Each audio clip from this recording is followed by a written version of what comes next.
इस वीडियो में हम अमेरिकी स्वतंत्रता संग्राम से संबंधित अपनी चर्चा को आगे बढ़ाएंगे और अब हम चर्चा करेंगे अमेरिकी राष्ट्रीय नेताओं का क्या प्रभाव अमेरिकी स्वतंत्रता संग्राम के ऊपर पड़ा। तो सबसे पहले जिसकी हम चर्चा करेंगे वो हैं टॉम पेन। इन्होंने कॉमन सेंस और ड्यूटीज़ ऑफ मैन नामक पुस्तकें लिखी। इसने दैवी सिद्धांत का विरोध किया और इनका ये मानना था कि हमें इंग्लैंड से अपने संबंध विच्छेद कर लेने चाहिए। अगले जो महत्वपूर्ण नेता हैं वो हैं जेम्स ऑटिस। इन्होंने ये बोस्टन के वकील थे और न्यूयॉर्क का जो सम्मेलन जिसकी चर्चा हम पहले कर चुके हैं अक्टूबर 1765 में इन्होंने प्रसिद्ध नारा दिया था, बिना प्रतिनिधित्व के कर नहीं, और स्टाम्प एक्ट के घोर विरोधी ये थे। अगले जो महत्वपूर्ण नेता हैं वो हैं पैट्रिक हेनरी। इनका प्रसिद्ध कथन है कि या तो मुझे स्वतंत्रता दो या मृत्यु दो। इन्होंने वर्जीनिया में स्टाम्प एक्ट का विरोध किया और साथ ही वो जो खोज वारंट अधिनियम या सर्च एक्ट जो पारित हुआ था उसका विरोध भी इन्होंने किया था। अगले महत्वपूर्ण नेता हैं सैमुअल एडम्स। इन्होंने मैसाचुसेट्स में स्टाम्प एक्ट का विरोध किया था और बोस्टन टी पार्टी 16 दिसंबर 1773 जिसका जिक्र हम पिछले वीडियो में कर चुके हैं उस पार्टी को अंजाम भी इन्होंने दिया था। अन्य महत्वपूर्ण नेताओं में हैं जॉर्ज वॉशिंगटन। अब कुछ पत्र पत्रिकाओं की नाम चर्चा भी हम यहाँ करेंगे जिन्होंने अमेरिकी स्वतंत्रता संग्राम को प्रभावित किया। उनमें बोस्टन न्यूज़ लेटर्स 1707 में, अमेरिकन मर्क्यूरी 1719 से पब्लिश हो रहा था, न्यूयॉर्क गज़ट 1726 से पब्लिश हो रहा था। ये अखबार भी, इन अखबारों ने भी राष्ट्रीय चेतना के जागरण में महत्वपूर्ण भूमिका निभाई और अमेरिकी स्वतंत्रता संग्राम को प्रभावित किया। अब हम जिक्र करेंगे कि फ्रांस और अन्य यूरोपीय देशों का जो सहयोग अमेरिकी स्वतंत्रता संघर्ष में अमेरिकी उपनिवेशों को मिला उसका थोड़ा सा जिक्र हम करेंगे। सप्तवर्षीय युद्ध के पश्चात फ्रांस को उत्तरी अमेरिका और कनाडा और भारत में अपने काफ़ी सारे उपनिवेशों से हाथ धोना पड़ा था, इसलिए फ्रांस ने अमेरिकी उपनिवेशों को इंग्लैंड के विरुद्ध संघर्ष में मदद देने का वादा किया। स्पेन और इंग्लैंड के संबंध भी खराब थे। जिब्राल्टर, फ्लोरिडा, मिनोरिका, ये कुछ ऐसे क्षेत्र थे जो इंग्लैंड ने स्पेन से छीन लिए थे। अतः स्पेन की सहानुभूति भी अमेरिकी उपनिवेशों के साथ में थी। इसके अतिरिक्त ब्रिटिश व्यापार से हॉलैंड या नीदरलैंड का व्यापार भी प्रभावित हो रहा था, अतः उसकी सहानुभूति भी अमेरिकी उपनिवेशों के साथ में थी। इसके अलावा काफ़ी सारे तटस्थ राज्य भी थे जो कि अंदरूनी तौर पर अमेरिकी उपनिवेशों के प्रति अपनी सहानुभूति रखते थे, क्योंकि समुद्र में नेवल पावर इंग्लैंड की बहुत मजबूत होती थी और ये जो तटस्थ राज्य थे इनके जहाज़ों की तलाशी भी ब्रिटिश अधिकारी ले लिया करते थे, जिस बात से वो नाराज़ रहते थे। अमेरिकी स्वतंत्रता संग्राम का अगला महत्वपूर्ण चरण जो है वो है महाद्वीपीय कांग्रेस। बोस्टन टी पार्टी के पश्चात ब्रिटिश सरकार जो कदम उठाए गए थे उस पर विचार करने के लिए फिलाडेल्फिया में 2 सम्मेलन आयोजित हुए जिन्हें महाद्वीपीय कांग्रेस कहते हैं।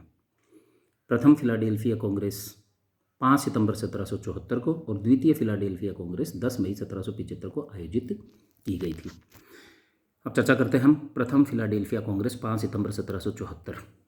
इस सम्मेलन में जॉर्जिया को छोड़कर 12 उपनिवेश, यानी तो जो 13 उपनिवेश थे उसमें केवल जॉर्जिया को छोड़कर 12 उपनिवेशों के 56 प्रतिनिधियों ने इसमें भाग लिया था, जिसमें महत्वपूर्ण थे George Washington, Patrick Henry, Samuel Adams, John Dickinson आदि।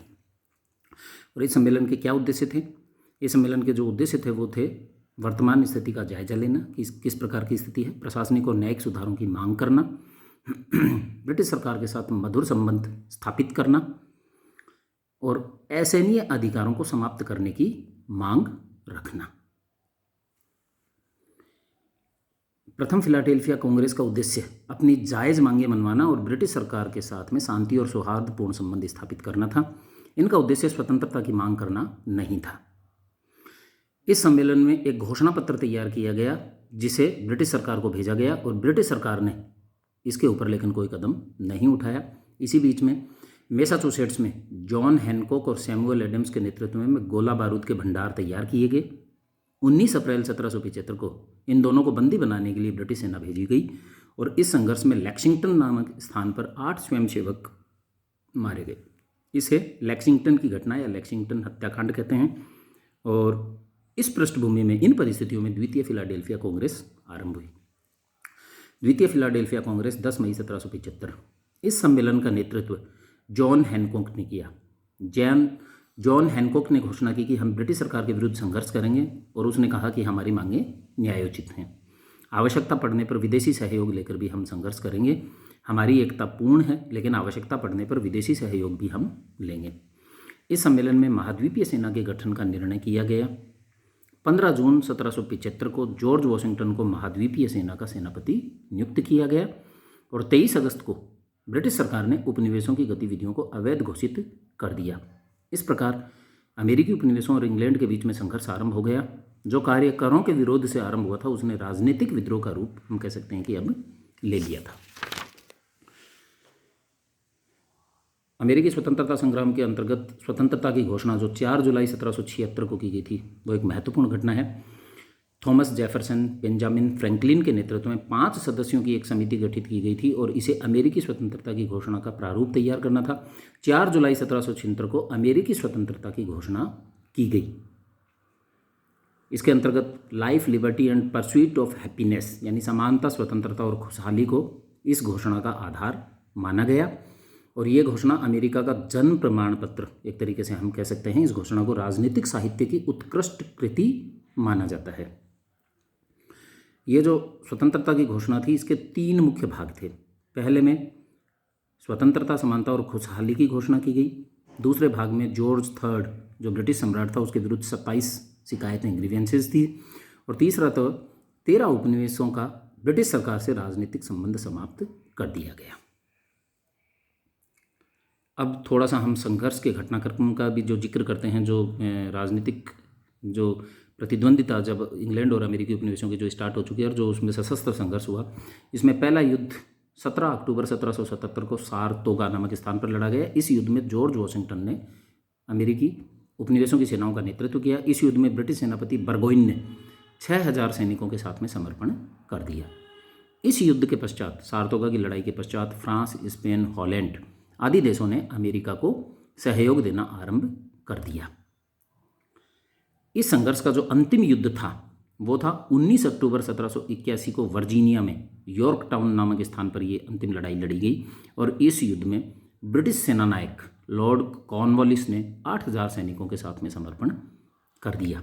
एक तरीके से ये अंतिम लड़ाई थी अमेरिकी उपनिवेशों और ब्रिटिश सरकार के बीच में। इसके पश्चात अब कोई शक नहीं रह गया था कि अमेरिकी उपनिवेश अब उन्होंने प्रतंत्रता के जुए को उतार फेंका था। इसके पश्चात 3 सितंबर 1783 को पेरिस की संधि जो है वो अमेरिकी उपनिवेशों और ब्रिटिश सरकार के बीच में हुई, जिसकी कुछ प्रमुख शर्तें थी।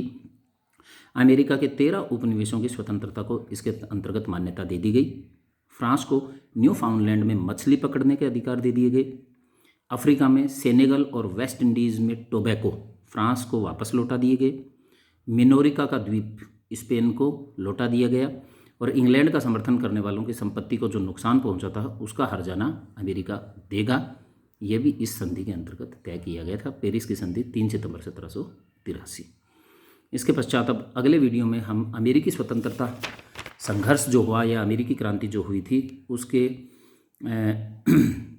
क्या परिणाम निकले, इसकी चर्चा हम अब अगले वीडियो में करेंगे।